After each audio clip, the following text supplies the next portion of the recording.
In the early 2000s, Dell was seen as a boring and practical brand, while other brands such as Apple had a different brand image.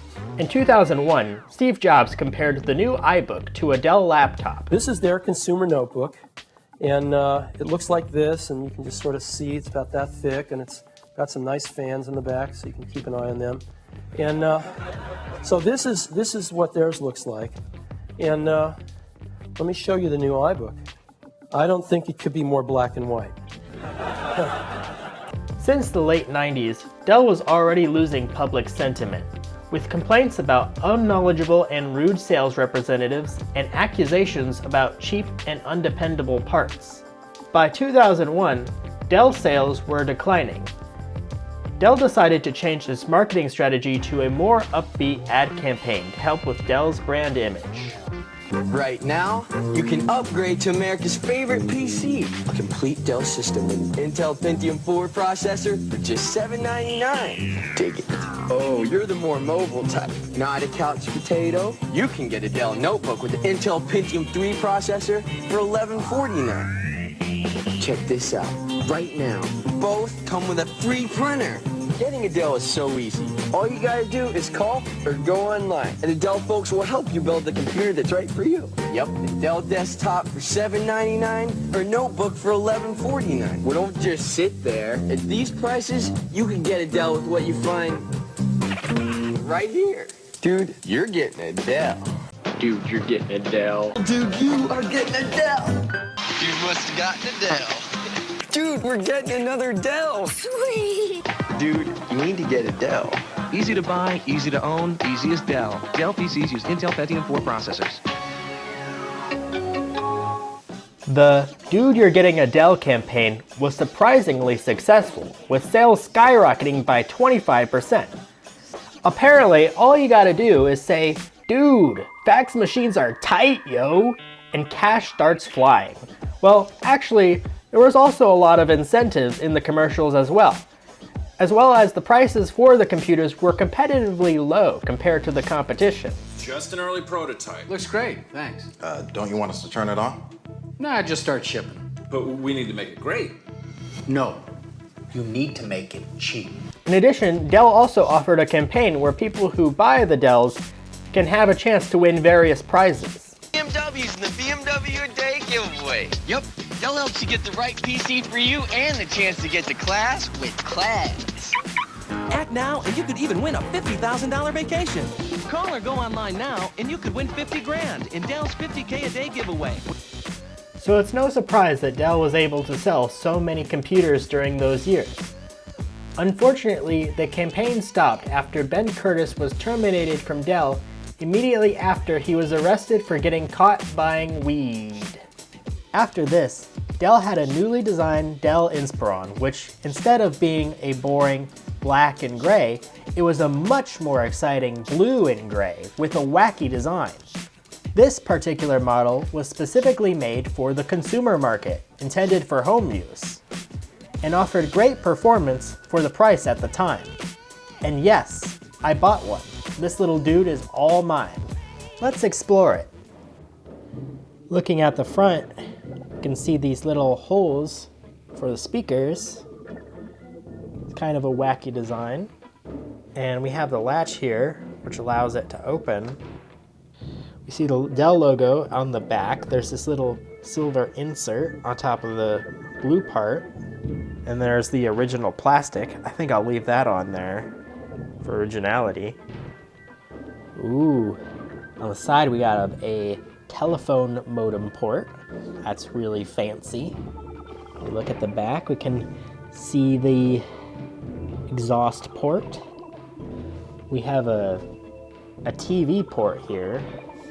We got USB and VGA, FireWire, and Ethernet.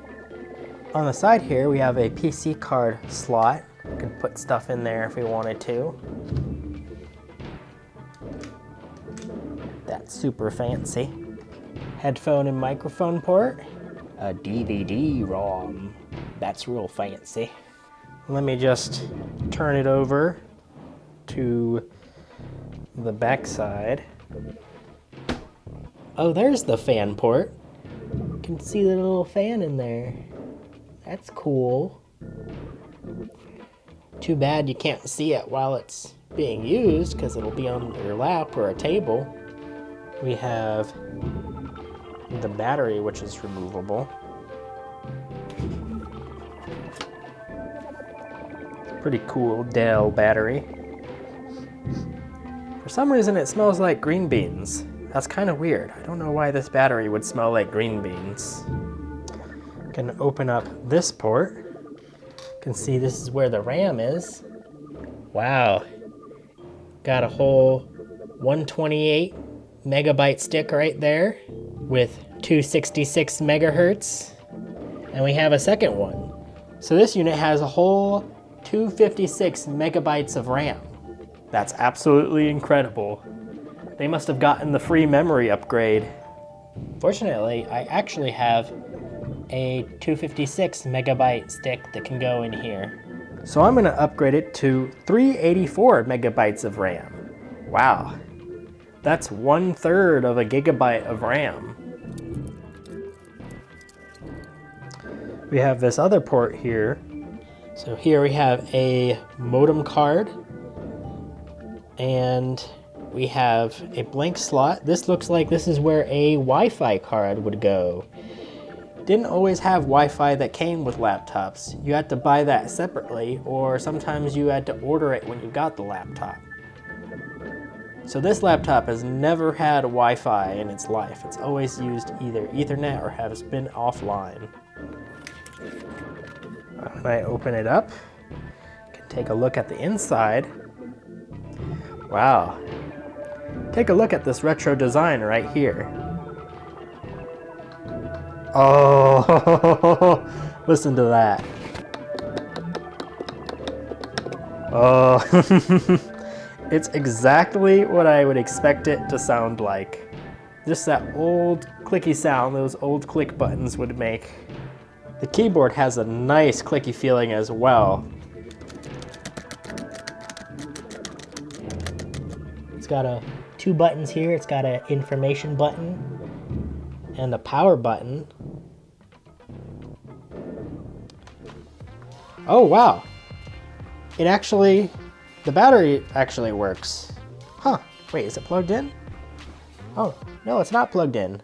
Huh, the battery actually works.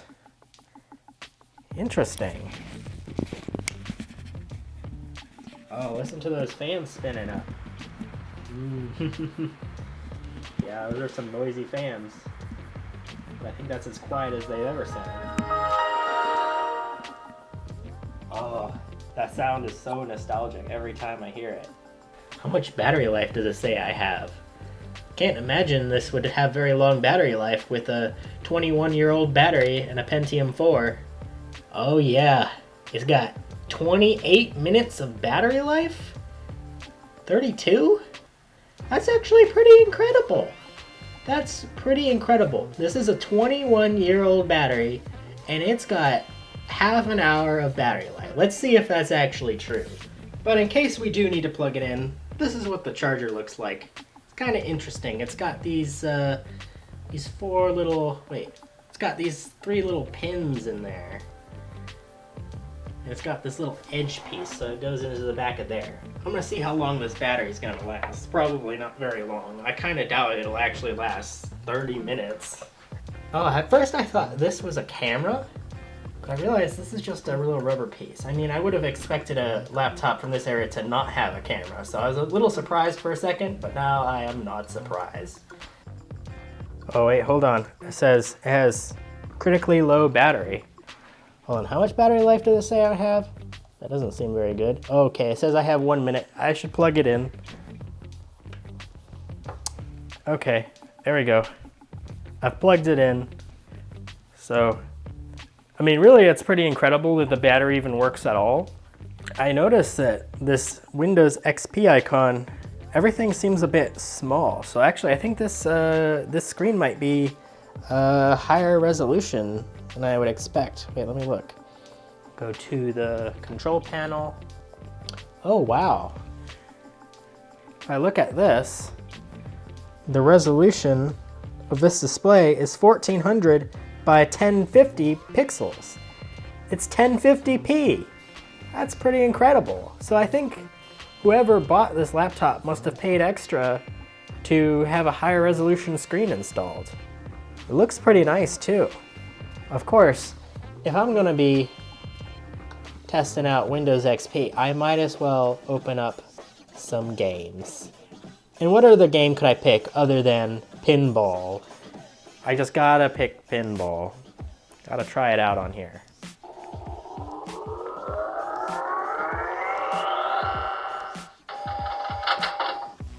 It's on quite a small area on the screen, mostly because of the higher resolution. I think this is not a scalable game, so it's just whatever size it's at is whatever size it's at. All right, let's try it.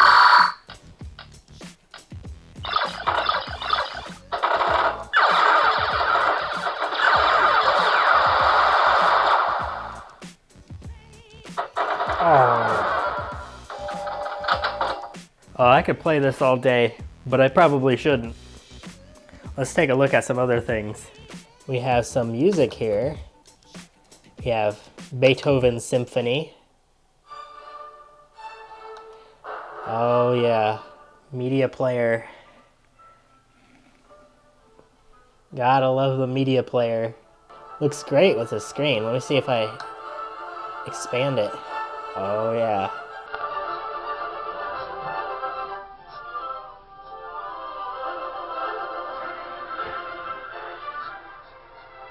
Ooh, I like that one. I wonder how much RAM I'm using. Say if I open up a couple of things. I'll open up pinball and a few other things. See how much RAM I use.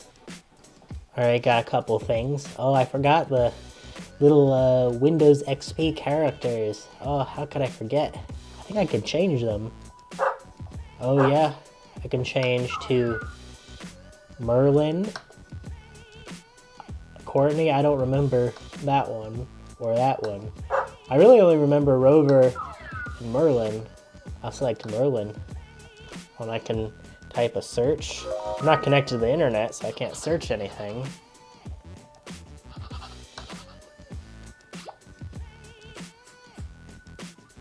Let's see, I got distracted. Let's see how much RAM I've got. Alright, with all this stuff I've got open, I am using 143 megabytes of RAM. Not very much. How much RAM could I use if I keep opening stuff up? Got Windows Movie Maker, MSM. Okay, that went up a bit. Look at all these tabs I've got open. So many tabs. Let's see what other things we can see here in the control panel. You can see information about this computer. See, it's got Windows XP Home, and it's got a Pentium 4 at 2.66 gigahertz and 384 megabytes of RAM.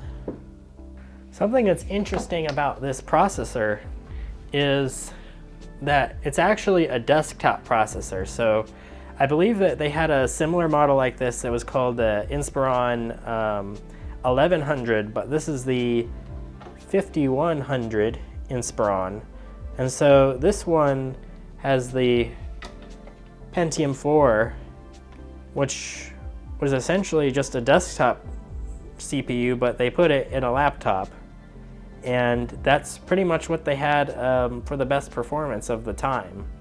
And it was it's a single bit, 32-bit processor, but it had a pretty fast clock speed for the time.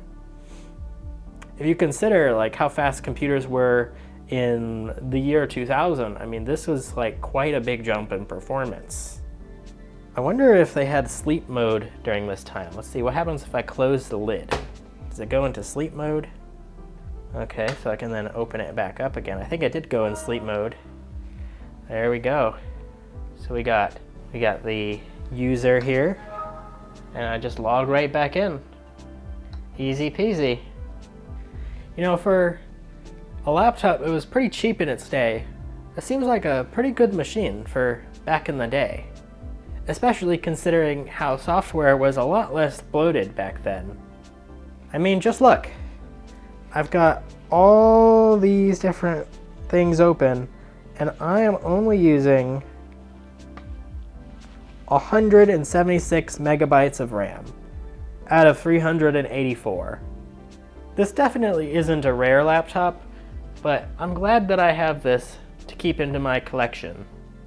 I hope you enjoyed the video, and if you liked the video, consider leaving a thumbs up. Goodbye now.